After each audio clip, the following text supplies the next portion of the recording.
together and know that we are fighting for the same thing.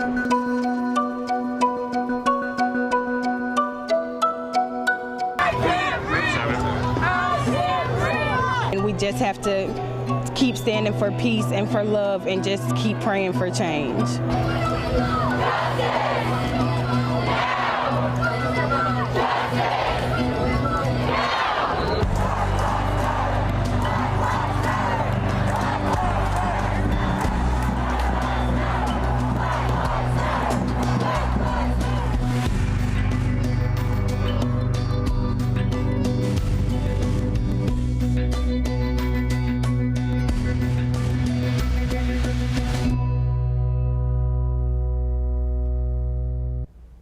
Good evening and thank you for joining us tonight. I'm Patrick Perez.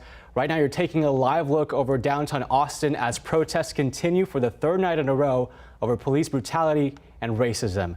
Throughout the day, we mainly saw peaceful protests. Now, there were some moments of tension between protesters and Austin police officers. We'll hear from our reporters who were on the ground in just a moment. But first, we want to give you some background information as to why some of these protesters are still out there tonight.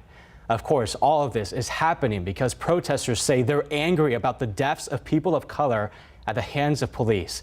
Austin police officer, one of them shot and killed Mike Ramos in Austin last month. And just a few days ago, the Travis County District Attorney announced a grand jury will weigh on this case.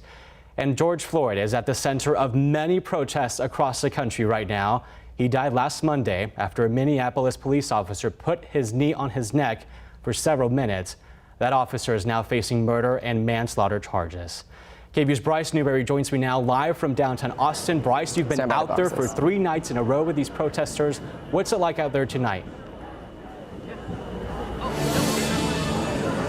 Hey, Patrick. Yeah, right now we are outside of the Capitol now going into the 9th hour of today's protest. And it's actually seeming to end right where it began earlier today at 1 o'clock right out here in front of the Capitol. I'm going to step out of the way so you can see the protesters who are out here.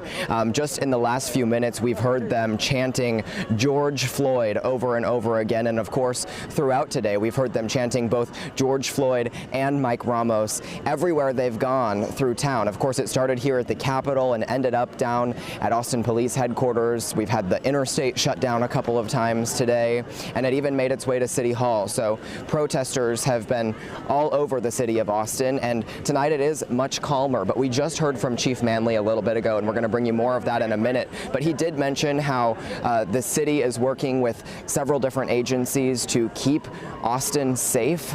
So right now at the Capitol, you can see there is a very strong Department of Public Safety trooper presence. They've been out here all day long. We do know that the Capitol grounds have also been closed all day long because of the protests. And now I want to go just east a little bit here so you can see there is a police block here on 11th Street in both directions. So 11th Street is closed, and then Congress Avenue is closed at 10th Street for the protesters who are still out here. But last night when we came to you on the air, of course, things looked a lot different over at Austin Police Department headquarters. And so we are continuing to keep our eye on these things. And of course, we've been all over town with them today. So we do have a lot of reporters who are ready to bring more coverage of this to you tonight here on KVUE. Patrick?